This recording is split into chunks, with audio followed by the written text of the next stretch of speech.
Hello students. So today we are starting with the second chapter of economics, that is money. Okay. So money आज के ज़माने में बहुत important role play करता है इन everybody's life, ठीक है ना। मनी बहुत इंपॉर्टेंट रोल है इकोनॉमी को चलाने के लिए, इकोनॉमी को आगे बढ़ाने के लिए।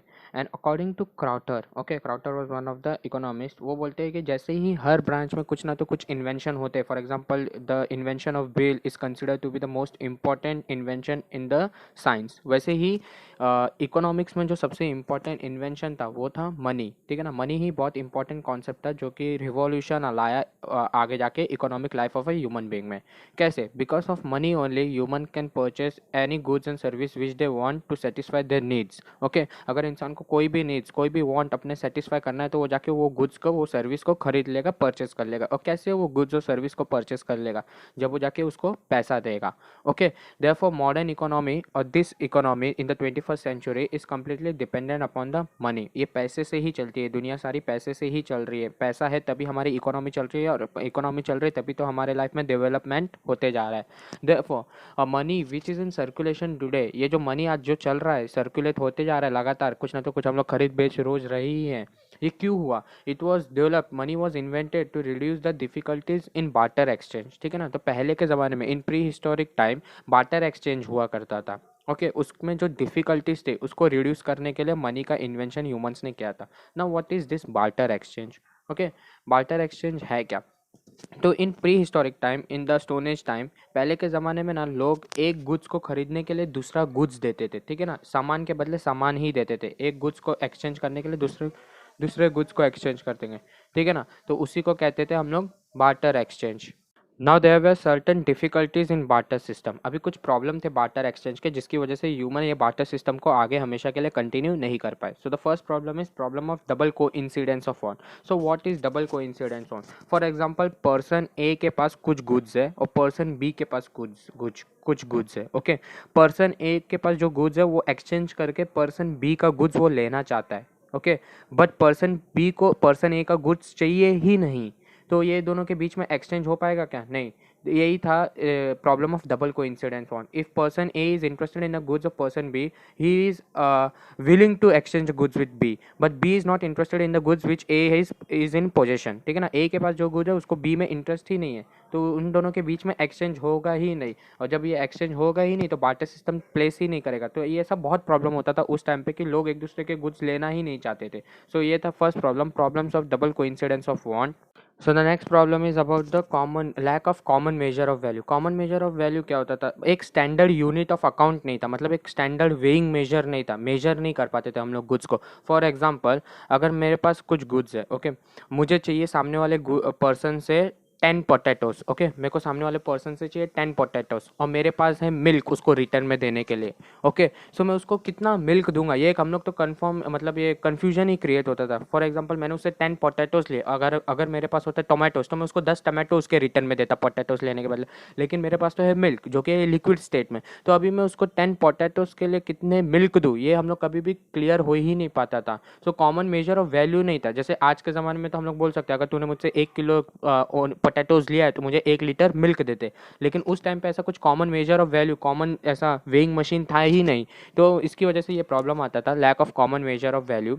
Next difficulty was difficulty in storage of goods. उस वक्त गुड्स को स्टोर करना, आज के ज़माने में कैसा पैसा जेब में डाला सेटल हो जाता था, लेकिन उस टाइम पे गुड्स को स्टोर करना was not that easy task. Okay, बहुत डिफिकल्टी होता था गुड्स को। एंड वो भी और डिफिकल्ट कब होता था? जब वो गुड्स पेरिशेबल होते थे। पेरिशेबल मतलब थोड़े ही टाइम में वो गुड्स खराब हो जाते थे। फॉर एग्जाम्पल, अगर मैंने किसी के साथ कुछ गुड्स एक्सचेंज किया और उसने मुझे इन रिटर्न कुछ वेजिटेबल या मिल्क दिया है, ठीक है ना, और भी बहुत सारा है। For example 10 litres of milk मैंने उससे बार्टर सिस्टम में एक्सचेंज करके लिया, तो 10 लीटर को तो मेरे को 1-2 दिन में ही कंज्यूम करना पड़ेगा, या तो उसको फेंकना पड़ेगा, क्योंकि 10 लीटर्स ऑफ मिल्क तो 3-4 दिन से ज़्यादा तो मैं चला ही नहीं सकता, क्योंकि वो खराब हो जाएगा। देयरफॉर स्टोरेज करना अभी वो 10 लीटर मिल्क के लिए बहुत प्रॉब्लम कॉन्सेप्ट था, ठीक है ना, बहुत ही प्रॉब्लम होता था। Therefore difficulties were experienced due to lack of space, क्योंकि ये सब गुड्स को रखने के लिए जगह भी बहुत ज़्यादा चाहिए, ठीक है ना। पेरिशेबल गुड्स तो कैसे खराब भी हो जाएंगे, तो उसको कंज्यूम भी फटाफट करना चाहिए। और अगर मैंने उससे कुछ बड़ा चीज़ ले लिया है इन एक्सचेंज में, बार्टर एक्सचेंज में, तो उसको रखने के लिए जो जगह चाहिए मेरे को वो भी बड़ा होना चाहिए। ओके, सो ये था difficulties in storage of goods. Next point is about the indivisibility of certain goods. तो बहुत सारे गुड्स ऐसे भी थे जिनको मैं डिवाइड नहीं कर सकता था आगे, अगर मेरे को बार्टर सिस्टम में आगे प्रोसीड करने का है तो। ओके, सो कौन से वो गुड्स हुआ करते थे? फॉर एग्जाम्पल हम लोग बात करते हैं, तो ए के पास पर्सन ए है और एक पर्सन बी है। पर्सन ए के पास है ना सैक ऑफ व्हीट है, मतलब एक गोनी भर के पूरा गेहूं है, और पर्सन बी के पास है गोट, गोट मतलब बकरी। ओके, पर्सन ए बोलता है मेरे से एक सैक ऑफ व्हीट ले ले और मेरे को अपनी गोट देते, लेकिन पर्सन बी बोलता है नहीं, मेरे को गोट, अगर तू मेरे को 2 सैक ऑफ व्हीट देगा तभी मैं तेरे को अपना गोट दूंगा, वरना मैं आधा गोट काट के दूंगा। अभी पर्सन ए को आधा गोट का क्या काम है, कटा हुआ गोट लेके क्या करेगा, उसको तो बकरी चाहिए थी। ओके, पूरी बकरी चाहिए थी। सो इन दोनों के बीच में बार्टर एक्सचेंज हो ही नहीं सकता। क्यों? क्योंकि वो डिवाइड ही नहीं कर सकता, अपना जो गोट है उसको डिवाइड कर सकते हैं क्या? नहीं, डिवाइड करेंगे तो मर ही जाएगी, आधा काटना पड़ेगा। Okay, so this was the example of indivisibility of certain goods. तो बहुत सारे गुड्स ऐसे जिनको डिवाइड नहीं किया जा सकता है और उनकी वजह से वो आगे बार्टर एक्सचेंज भी नहीं किया जा सकता है। So this was the problem of indivisibility of certain goods. Next point is about the problem of making deferred payments. Deferred payments क्या होता है? हम लोग लोन लेते हैं और उस लोन को जब हम लोग फ्यूचर में पे करते हैं उसको बोलते हैं डिफर्ड पेमेंट। मतलब deferred payments means payments to be made in future. जो भी हम लोग पेमेंट, हम लोग बोलते हैं ना, अच्छा थोड़े दिन बाद देखो मैं पैसे देता हूँ, उसको कहते हैं डिफर्ड पेमेंट्स। ओके, लेकिन उस टाइम पे बार्टर एक्सचेंज में डिफर्ड पेमेंट्स करना बहुत ही डिफिकल्ट था। क्यों? क्योंकि अगर मैं उससे कुछ पैसा लूँगा उसको मैं गिरवी भी तो कुछ चीज़ रखूँगा, और वो जो चीज़ जो मैंने जो भी कमोडिटी अपनी उसको प्लेज की है, गिरवी रखी है, उसी स्टेट में वापस मिलना मेरे को बहुत मुश्किल होता था। फॉर एग्जांपल, अगर मैंने उसको बोला है कि मुझे कुछ पैसे अभी उधारी पे देते, कुछ कमोडिटी दे दे उधारी पे, और इसका पेमेंट मैं तेरे को फ्यूचर में दूंगा, अभी मेरे बदले ये ले एक कुछ पेरिशेबल गुड्स, जैसे कि मैंने उसको दे दिया। फॉर एग्जांपल मैंने बोला ये मिल्क ले ले, और मेरे को 1 साल बाद जब मैं तेरा पैसा चुका दूंगा तुझे, मेरे को ये मिल्क वापस दे दे, लेकिन मेरे को वो मिल्क वापस उसी स्टेट में मिलेगा क्या? नहीं मिलेगा, क्योंकि वो मिल्क तो पेरिशेबल गुड्स है, वो खराब हो जाएंगे। ठीक है ना? सो डिफर्ड पेमेंट मतलब उस वक्त उधारी पे लेन देन करना उस जमाने में, प्री हिस्टोरिक पीरियड में, बहुत ही डिफिकल्ट था। Okay, so this was the certain difficulties जिसकी वजह से बार्टर एक्सचेंज को खत्म करना पड़ा और मनी का इन्वेंशन करना पड़ा इंसान को। So the next is about the definition of money. So first definition is given by Professor Crowther, who says money is anything that is generally acceptable as a means of exchange and at the same time acts as a measure and store of value. मतलब money को अगर हमको कुछ भी सामान खरीदना है तो मनी को इन एक्सचेंज हम लोग दे सकते हैं। Okay, at the same time वो स्टोर ऑफ वैल्यू, मतलब हम लोग मनी को बचा के संभाल के रख भी सकते हैं, as a store of value भी हम लोग उसको यूज़ कर सकते हैं। सो प्रोफेसर वॉकर का भी एक डेफिनेशन है, उन्होंने सिंपल कहा है money is what money does. Money जो भी काम करता है, कुछ भी काम जो मनी कर सकते हैं उसको हम लोग मनी बोलते हैं। इतना सा छोटा सा डेफिनेशन है which is quite impactful. Okay, next is about the evolution of money. कैसे मनी चेंज होता रहा, कैसे मनी में बदलाव आते रहे, उसके बारे में हम लोग को पढ़ने का है। So money came into the existence by evolution and not revolution. Evolution का मीनिंग होता है उसमें कुछ चेंजेस आए, रिवोल्यूशन मतलब कुछ डायरेक्टली कुछ नया। तो हमारे सामने कुछ नया नहीं आया, मनी हमेशा से ही था, बस उसमें कुछ ना तो कुछ नए नए चेंजेस आते रह गए समय के अनुसार। Okay, so money, human beings have use many different commodities as money, और जैसे जैसे ही समय बदलता गया उसमें मनी में चेंजेस ह्यूमंस लाते गए। Okay, so money in modern times is a result of many evolutionary changes. बहुत सारे चेंजेस लाए थे मनी को, जो भी हम लोग यूज़ करते थे उसमें बहुत सारे चेंजेस आए, और it took a long period of time, जो कि आज हमारे हाथ में जो मनी है उसको देखने के लिए। Okay, so there were different types of money, उसके बारे में हम लोग पढ़ते हैं। तो first is animal money. So in the prehistoric period, prehistoric मतलब अगर हम लोग स्टोन एज मैन तक की बात करेंगे तो एनिमल को यूज़ करते थे as a means of exchange. मतलब एक एनिमल, अगर मेरे को कुछ उससे मेरे को गाय चाहिए, उसकी गाय चाहिए मुझे, तो मुझे उसके बदले मेरे को अपना भैंस बफेलो देना पड़ता था उसको। ओके, तो ऐसा होता था उस वक्त के मनी, एनिमल मनी को, मतलब animal we use as a money. अगर मेरे को किसी से गेहूँ खरीदने का है, गेहूँ राइस खरीदने का है, तो मुझे उसको अपनी 2 गाय देनी पड़ती थी, तब उससे मेरे को साल भर का चावल मिलता था। ऐसा होता था उस वक्त का transactions. Okay, however due to indivisible nature, मतलब इसको आप डिवाइड नहीं कर सकते, लिविंग बीइंग को आप डिवाइड नहीं कर सकते, क्योंकि अगर मेरे को उससे 2 बोरी चावल मतलब 2 सैक्स ऑफ राइस चाहिए था, लेकिन मैंने बोला नहीं मुझे एक ही चाहिए, तो क्या मैं अपना गाय उसको आधा काट के दूंगा? नहीं। Therefore due to indivisibility nature of this animal, commodity money come into existence. अब कमोडिटी मनी क्या है? Commodity means different instrument, different things were used as the money after animal. तो एनिमल को इंडिविजिबल नहीं कर सकते थे, उसकी वजह से बहुत सारे कमोडिटी को यूज करने जाने लगा as a means of exchange. और ये कमोडिटी वो चीज़ होती थी जो उनके लोकेलिटी में इजीली फाउंड होता था। For example, people living in forest areas were using animal skin as a money. Okay, उन लोग एक्सचेंज करने के लिए एनिमल स्किन यूज़ करते थे। वहीं पे जो people living in near the sea shore, जो समुंदर के किनारे रहते थे, they were using salts and shells as a means of exchange. Okay, salt और सी शेल्स उन लोग यूज़ करते थे as a means of exchange. वहीं पे people living in common area, मतलब सिटीज़ में रहते थे जो लोग, जो डेवलप जगह पे रहते थे, they were using rare stones as a means of exchange. लेकिन ये प्रॉब्लम आने लगा ये मनी को यूज़ करके। जो प्रॉब्लम हमारे सामने आने लगा वो था प्रॉब्लम ऑफ स्टोरेज। इनको स्टोर करके नहीं है, क्योंकि वो ईजिली घूम जाते थे, लोगों को, दूसरे लोग को मिल जाते थे। ओके, देयरफॉर इसको भी बंद करना पड़ा, और आगे जाके हमारे पास जो नया मनी इवॉल्व हुआ उसको कहे जाने लगे metal money, metallic money. Now what is metallic money? जो if you remember at Mughal के टाइम पे या शिवाजी महाराज के टाइम पे जो मनी यूज़ करते थे, we are using different metals such as gold, silver, हम लोग कहते हैं सोने की मुद्राएं। उसको जब यूज़ करने लगे, कॉपर, एल्यूमिनियम, निकल, तो जब वो मनी यूज़ करके स्कैरसी बनाने जाने लगे, उसको कहते थे metallic money. And this metallic money way use by making of with the help of precious metals, जो कि प्रेशियस मेटल मतलब सिल्वर, कॉपर, गोल्ड, ठीक है ना, ये सब मेटल को यूज़ करके बनाने जाने लगे, which gave rise to the use of metallic money. Now metallic coin, next is metallic coin. अब coins आने लगे। जब एंशियंट टाइम्स के अगर हम लोग बात करें तो बहुत सारे किंगडम्स इंडिया में हुआ करते थे, बहुत सारे राजा महाराजा लोग इंडिया में रूल करते थे, और उनके सबके पास अपने खुद के सील्स हुआ करते थे। फॉर एग्जांपल शिवाजी महाराज के खुद के सील थे, ठीक है ना, उनके खुद के सिक्के चलते थे उस ज़माने में, ठीक है ना। तो उस ज़माने में the monetary system was taken over by government authority with the view to give uniformity and legal status to metallic coin.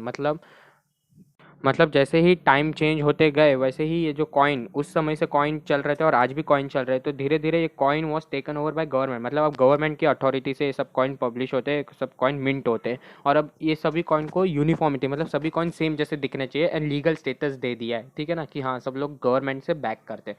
So what is standard और फुल बॉडीड कॉइन? इनको इसका क्या मीनिंग होता है? स्टैंडर्ड कॉइन और full bodied coin are those whose face value is equal to their intrinsic value. जिसका face value is equal होता है इंट्रिंसिक वैल्यू को, उसको कहते हैं हम लोग full valued coin. Now what is intrinsic value? Intrinsic value मतलब जितना भी कॉइन का वैल्यू उसके ऊपर छपा हुआ है या लिखा हुआ है, मतलब जैसे कि 5 रुपये का कॉइन है, ठीक है ना, उसके ऊपर तो 5 रुपया भी लिखा रहेगा, जितना वैल्यू का वो कॉइन है उतना ही पैसा उस कॉइन को बनाने में लगा है, उसको कहते हैं इंट्रिंसिक वैल्यू। इंट्रिंसिक वैल्यू का मतलब कितना पैसा लगा है उस कॉइन को बनाने में, ठीक है ना, कितने रुपए का मेटल या कितने रुपए का खर्चा हुआ है उस कॉइन को बनाने में। तो अगर कॉइन है 5 रुपये का, उसके ऊपर लिखा गया है 5 रुपया, तो क्या, और उसको बनाने का खर्चा भी है 5 रुपया, तो उसको कहते हैं स्टैंडर्ड और फुल बॉडीड कॉइन, ठीक है ना। Face value indicates the exchange value of issuing authority. Face value मतलब कितना मैं उस वो अगर मैं उस कॉइन को यूज़ करूँगा तो मैं कितना रुपए की चीज़ मैं उसके बदले में एक्सचेंज कर सकता हूँ। फॉर एग्जांपल 5 रुपये के कॉइन को यूज़ करके मैं 5 रुपये का चीज़ खरीद सकता हूँ। ओके, एंड दिस कॉइन जो कि स्टैंडर्ड या फुल बॉडीड कॉइन था वो बनता था बाय यूजिंग गोल्ड और सिल्वर, क्योंकि उस समय का सोना भी तो महंगा हुआ करता था। Okay, and standard coins were use during the time of British rule. Okay, now what is token coins? Token coins मतलब जो आज के ज़माने में हम लोग कॉइन यूज़ करते हैं, ये 1 रुपये का, 2 रुपये का, उसको कहते हैं हम लोग टोकन कॉइन। टोकन कॉइन मतलब जिसका फेस वैल्यू, मतलब जितना कॉइन के ऊपर लिखा गया है face value is higher than intrinsic value, उसको कहते हैं टोकन कॉइन, ठीक है ना। दिस कॉइन्स जो आजकल के हम लोग कॉइन्स यूज़ करते हैं, they are used by making, they are made by using metals like aluminium, nickel etcetera, ठीक है ना। ये सस्ते कॉइन, सस्ते चीपर मेटल्स रहते हैं, सस्ते में मिल जाते हैं हम लोग को ये मेटल। फॉर एग्जांपल अगर मैं आरबीआई का स्टेटमेंट की बात करूँ तो आरबीआई कहता है हम लोग को एक 10 रुपये का कॉइन बनाने के लिए 5.58 रुपीज़ लगता है, ठीक है ना। मतलब अगर हम लोग को 10 रुपये का कॉइन जो मिलता है उसके उस पर गवर्नमेंट 5.58 रुपीज़ खर्चा करते हैं उसको बनाने के लिए। मतलब अगर मेरे को 10 रुपये का सामान खरीदने का तो सिर्फ मैं 5.58 रुपीज़ ही खर्चा कर रहा हूँ, तो इसका फेस वैल्यू ज़्यादा है। मैं वो कॉइन को यूज़ करके 10 रुपये तक का सामान खरीद सकता हूँ, लेकिन उसको बनाने का उसका इंट्रिंसिक वैल्यू तो कम है, ठीक है ना। तो coins of generally lower denomination are used in settling smaller transaction. जो ये कॉइन होते थे ये स्मॉलर ट्रांजेक्शन के लिए, छुट्टे सामान जो हम लोग बोलते हैं ना, छुट्टे काम के लिए हम लोग यूज़ करते हैं। कॉइन से लेके मैं घर थोड़ी पूरा खरीद सकता हूँ, ठीक है ना। जो छोटे मोटे काम रहते थे वो मैं कॉइन को यूज़ करके पूरा कर सकता था। सो लेकिन अगर मेरे को बड़ा काम सामान चाहिए तो इतना सारा कॉइन्स मेरे को एक जगह से दूसरे जगह पे ले जाना बहुत ही मुश्किल था। Therefore, difficulties arise in transportation of this token coin, and this gave rise to the paper money. तो जो आज के नोट हम लोग यूज़ करते हैं उसको कहते हैं पेपर मनी। पेपर से बना हुआ मनी है हमारा, हम लोग जो आजकल आप लोग देखते हैं हमारे पास जो अभी भी जेब में रखा हुआ है। Okay, so paper money consist of paper currency issued by government and central bank of India. तो दो इंस्टीट्यूट है ऐसे जो ये पेपर मनी को इशू करते हैं, जो बनाते हैं। सो 1 रुपये के जितने भी नोट है इंडिया में जो बनते हैं और जितने भी कॉइन्स इंडिया में बनते हैं वो इशूड कौन करते हैं? उसको बनाने का काम है गवर्नमेंट का इंडिया। और 1 रुपये के अलावा और बाकी सभी कॉइन्स के अलावा जो भी नोट बनते हैं 2, 5, 10, 15, 20, 50, 100, 500, 2000, ये सब कॉइन्स बनाने का काम है central bank which is reserve bank of India, ठीक है ना। और इसकी वजह से इनकन्वीनियंस बहुत ही कम हो जाता है, रिस्क बहुत ही कम हो जाता है, क्योंकि दो अलग अलग इंस्टीट्यूट अलग अलग सामान संभाल रही हैं। तो this was about the paper money. Next is bank money और क्रेडिट मनी। बैंक में जो पैसा 1 पर्सन डिपॉजिट्स करता है by which he has saved ठीक है ना। सेविंग करने का जो भी पैसा हम लोग बैंक में सेविंग अकाउंट में अपने सेव करते हैं उसको कहते हैं बैंक मनी। और यही पैसे को तो बैंक आगे जाके दूसरे लोगों को लोन देता है, ठीक है ना। तो ये जो लोन देता है उसको कहते हैं क्रेडिट मनी। ओके, ये पैसा जो हम लोग ने बैंक में डिपॉजिट किया इसको कभी भी हम लोग निकाल सकते हैं, कभी भी एक दूसरे को ट्रांसफ़र कर सकते हैं by means of cheque, demand draft, okay, bank transfer, net banking. तो ऐसे बहुत सारे इंस्ट्रूमेंट हम लोग यूज़ करते हैं for the purpose of transferring this money. तो ये जो चेक और डिमांड ड्राफ्ट की मैंने बात की, this are not money. Cheque और डिमांड ड्राफ्ट एक क्रेडिट इंस्ट्रूमेंट है, एक इंस्ट्रूमेंट है जिससे बैंक के हम लोग पैसे अपने एक जगह से दूसरी जगह ट्रांसफ़र या विड्रॉ करवा सकते हैं। So credit money plays an important role in economic development. क्यों? क्योंकि जब हम लोग एक दूसरे को लोन देंगे, लोन देने से ही तो आगे जाके वो आगे काम करेगा, काम करने से ही तो आगे जाके और प्रोग्रेस होगा और जाके डेवलपमेंट होगा। देयरफॉर क्रेडिट मनी जो कमर्शियल बैंक एक दूसरे को लोन देती है बहुत इंपॉर्टेंट रोल रहता है हमारे ग्लोबल इकोनॉमी के लिए। Okay, and after this cashless transaction has gained very importance. मतलब अभी मनी के अलावा भी जो कैशलेस ट्रांजैक्शन जो होता है इंडिया में वो बहुत ही इंपॉर्टेंट रोल प्ले करता है। सो प्लास्टिक मनी है next concept. What is plastic money? जो भी debit card and credit card हम लोग यूज़ करते हो मेड विद प्लास्टिक, जो भी डेबिट कार्ड और क्रेडिट कार्ड हम लोग यूज़ करते हैं उसको कहते हैं हम लोग plastic money. And it is उसको फर्दर इनोवेशन करके स्मार्ट ट्रांजैक्शन में अभी हम लोग यूज़ करते हैं electronic money. So what is electronic money? आजकल जो हमारे मोबाइल में डिफरेंट ऐप्स है लाइक गूगल पे, फ़ोन पे, ठीक है, पेटीएम, ये सब जो हम लोग यूज़ करते हैं आजकल, तो इंसान को कैश लेके घूमने की भी ज़रूरत नहीं है। डायरेक्ट मोबाइल से क्यूआर कोड स्कैन करता है, मनी ट्रांसफ़र करके कोई भी चीज़ परचेस कर लेता है। सो ये जब यूज़ करते हैं इसको कहते हैं हम लोग electronic money. And this electronic money is completely backed by reserve bank of India. हम लोग ने टीवी पे भी कितने बार एडवर्टाइजमेंट देखा है कि आरबीआई के उस पर कुछ ऑर्डर देते हैं for the purpose of Paytm pay या Google pay. Okay, so digital wallet are also formed of stored electronic money. Paytm में एक वॉलेट होता है उसमें हम लोग पैसा सेव करके रखते हैं कि कभी भी आगे ज़रूरत पड़े तो हम लोग यूज़ कर लेंगे। So this are digital wallet is also part of electronic money. Okay, now there are certain qualities of money also. कुछ क्वालिटी यूज़ होता है तभी तो हम लोग मनी को इतना इंपॉर्टेंस देते हैं अपने लाइफ में। तो फर्स्ट इज़ जनरल एक्सेप्टेबिलिटी। तो ये मनी को कोई भी ना नहीं बोल सकता है। अगर हम लोग मनी को उसको किसी भी फॉर्म में दे रहे हैं तो उसको एक्सेप्ट करना, सामने वाले को एक्सेप्ट करना ज़रूरी है, ठीक है ना। Anything which is use as a money must be easily accepted by for all exchange purpose. मतलब कोई ऐसा बोल नहीं सकता है, जब तक गवर्नमेंट ना बोले ये नोट बंद नहीं हो चुका है, कोई भी ना नहीं बोल सकते, उसको लेना ही पड़ेगा। Second is divisibility. ना मनी को डिविजिबल करना बहुत ही आसान हो चुका है, क्योंकि हम लोग बोलते हैं ना छुट्टे नहीं है, 500 के छुट्टे दो तो वो 100 के पाँच नोट दे देता है, 100 के छुट्टे चाहिए तो 10 के 10 नोट दे देते हैं। तो डिविजिबिलिटी बहुत आसान हो चुका है। Okay, then durability. जो हमारे जो कॉइन्स है, करेंसी नोट्स या कॉइन्स है ना, ये बहुत लंबे समय तक चलते हैं। कॉइन्स को तो कुछ हो नहीं सकता क्योंकि मेटल से बना रहता है तो वो लंबे समय तक चलते हैं। तो लेकिन हमारे जो इंडियन नोट्स भी है ना, हमारे इंडिया के करेंसी के, वो भी लंबे समय तक चलते हैं। अगर पानी में पूरा भीग भी जाए तो भी वो उसको ऐसा जल्दी आसानी से फटता नहीं है। ओके, जब तक हम लोग खुद से ना फाड़े। तो ड्यूरेबिलिटी कितना समय तक चलता है, तो वो ड्यूरेबिलिटी कॉइन्स का तो बहुत साल तक है, नोट का भी अच्छा खासा है, ठीक है ना। Next is cognizability. Cognizability means that note and the coins of Indian currency should be easily recognizable by the people. मतलब अगर बहुत सारे ढेर में भी, बहुत सारे कागज़ के बीच में भी अगर हम लोग ने नोट रखा है तो इंसान इजीली देख के बोल सकता है कि हाँ अरे ये तो हमारा करेंसी है, तो हमारा पैसा है।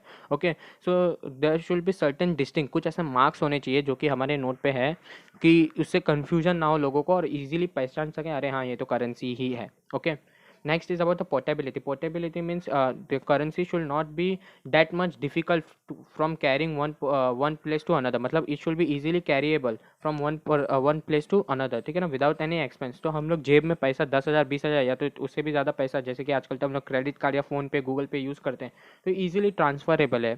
ओके, पोर्टेबिलिटी है हमारे नोट्स के पास, हमारे currency. Next point is about the homogeneity. Homogeneity मतलब सेम। ओके, तो एक डिनोमिनेशन के मतलब एक ही वैल्यू के जितने भी नोट्स है, जितने भी कॉइन्स है, वो सब सेम ही दिखने चाहिए, सेम ही होने चाहिए। तो हमारे जो भी फॉर एग्जांपल 100 रुपये के नोट है वो देखो सब सेम ही दिखते हैं, इसमें कुछ फ़र्क नहीं रहता है। तो ये फीचर रहता है कि ईजिली आइडेंटिफाई कर सकते हैं लोग, उसको कहते हैं homogeneity. Okay, next is stability. तो जो भी मनी का वैल्यू रहता है वो स्टेबल ही रहता है मार्केट में, कभी चेंज नहीं है। ऐसा अचानक से 100 रुपये का सामान 200 में नहीं बिकने लगता है। ओके, उस तो मनी का जो वैल्यू 100 रुपये का नोट 100 रुपये का वैल्यू ही कैरी करता है, 200 रुपये का नोट 200 का वैल्यू ही कैरी करता है। तो इसको बोलते हैं स्टेबिलिटी। मतलब अगर हम लोग it serves as a measure of value of exchange of goods. मतलब इस 100 रुपये का नोट लेके मैं 100 रुपये का गुड्स ही परचेस करूँगा। ऐसा कोई दुकान वाला बोल नहीं सकता नहीं 100 रुपये का नोट दे रहे हो लेकिन आप 80 रुपये का ही सामान खरीद सकते हो, क्योंकि वो नोट का स्टेबिलिटी हो। जब उस पर क्लियरली लिखा गया है कि 100 रुपये का वैल्यू ही आप यूज़ कर सकते हो इसको कुछ भी परचेज या सोल्ड करने के लिए। Okay, so next point is about the functions of money. Money कौन से फंक्शंस प्ले करता है. सो 3 functions money easily play करता है. First is primary function, secondary functions and contingent function. So first is primary function और the important function. It is use as a medium of exchange. तो हम लोग को अगर कुछ भी चीज़ खरीदना बेचना है तो इन रिटर्न इन एक्सचेंज हम लोग मनी पे करते हैं. Therefore money serves as a medium of exchange. Any commodity can be purchase और sold with the help of money. Second is measure of value और unit of account. Okay, so money जो है वो एक value की तरह use करता है. मतलब जैसे कि expressed in the terms of money. कैसे ये करता है. 100 रुपये का नोट है. ओके, तो 100 रुपये की कमोडिटीज़ मैं इजीली परचेस कर सकता हूँ. ठीक है ना. सो डिफरेंट करेंसीज यूज़ होते हैं डिफरेंट कंट्रीज़ में. ठीक है ना. फॉर एग्जांपल इंडिया में रुपीज़ यूज़ होता है, डॉलर यूज़ होता है, यूएसए में पाउंड यूज़ होता है, यूके में येन यूज़ होता है, इन जापान. ओके ओके, तो इसी तरह से income and expenditure of all kind, जितने भी इनकम होते हैं, जितने भी एक्सपेंडिचर खर्चे होते हैं, कितने भी, वो सब मनी में ही मेजर किए जाते हैं. मनी को ही एज अ बेस लिया जाता है. Okay, so money is use as a value और unit of account. Next is secondary function.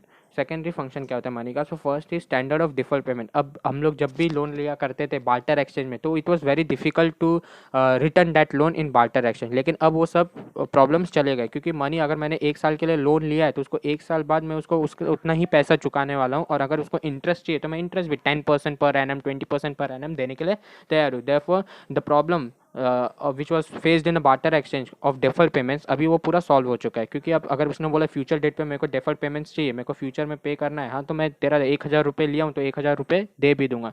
सो अभी बोरोविंग एंड लैंडिंग, जो भी पैसा लेना देना होता था, लोन लिया जाता था, वो बहुत ही ईजी हो चुका है. Okay, next point is about the store of value. Money को हम लोग इजीली सेव कर सकते हैं. सेव करने के बाद उसको स्टोर कर सकते हैं. हम लोग अपने घर में सेव करके रखते हैं मनी को, हम लोग बैंक में सेव करके रखते हैं. ओके, हम लोग कहीं पे इन्वेस्ट करके रखते हैं. तो मनी को अभी सेव करना बहुत ही ईजी हो चुका है. इतना ज़्यादा जगह नहीं लगता पैसे को सेव करने के लिए. और अगर फ्यूचर में हमें कुछ किसी भी ज़रूरत की नीड पड़ी, वांट चाहिए हमको सेटिस्फाई करने का, तो हम लोग मनी को यूज़ कर सकते हैं. According to lord J.M. Keynes, money is a link between present and future. अगर प्रेजेंट में तो हम लोग मनी कमा रहे हैं, लेकिन उसको अगर फ्यूचर में कुछ भी नीड हम लोग को सेटिस्फाई करने का, तो हम लोग उसको मनी के हेल्प से सेटिस्फाई कर सकते हैं. Next point is about the transfer of value. So money can be easily transferable from one person to another person और from one place to another.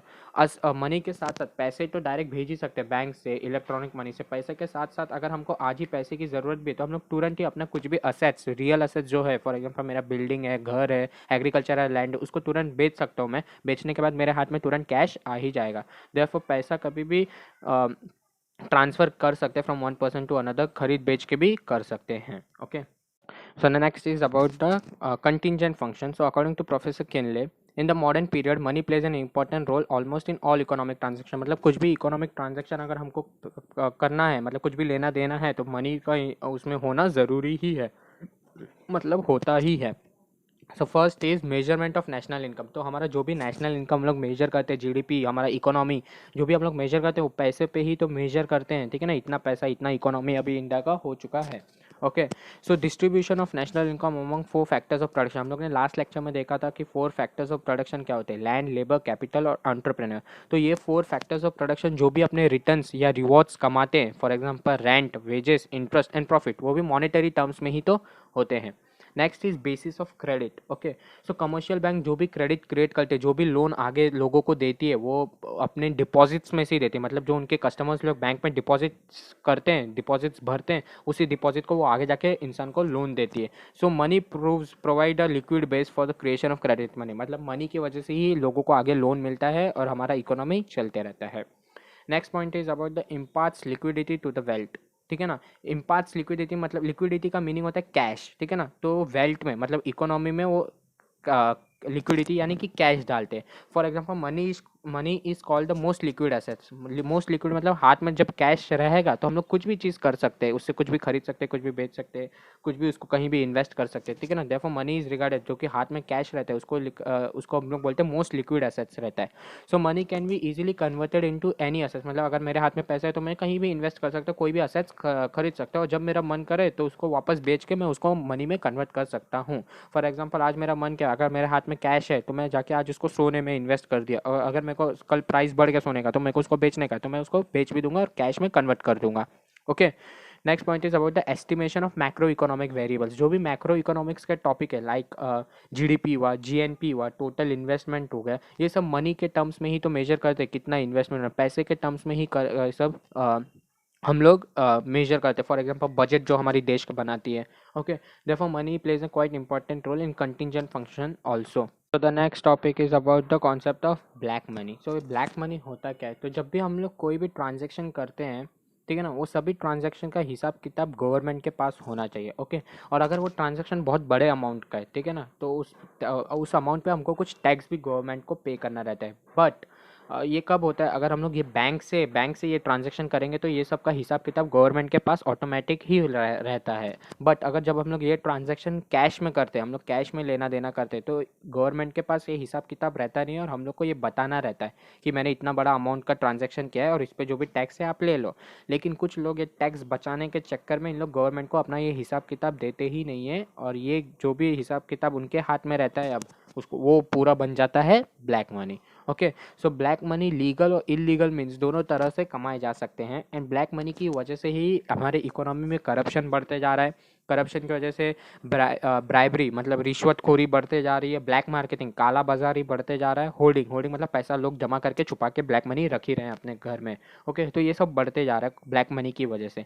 And इसकी वजह से इकोनॉमिक हमारा जो इकोनॉमिक डेवलपमेंट है उसमें बहुत बड़ा ऑब्स्टिकल, बहुत बड़ा हर्डल्स बन चुका है। Okay, and because of all this economic political and social instability भी इकोनॉमी में क्रिएट हो जाती है। So to control the black money और to eradicate the black money from society, हमारी गवर्नमेंट ने एक स्टेप उठाया था 2016 में, which was known as demonetization. ठीक है ना, डीमोनेटाइजेशन इंडिया ने नहीं, वर्ल्ड में बहुत सारी कंट्रीज ने अडॉप्ट किया है to get rid of black money. Okay, so with this this chapter of second chapter of money comes to an end. I hope I am able to cover all the concept in this from this chapter. Any doubts of yours will be entertained. Thank you very much.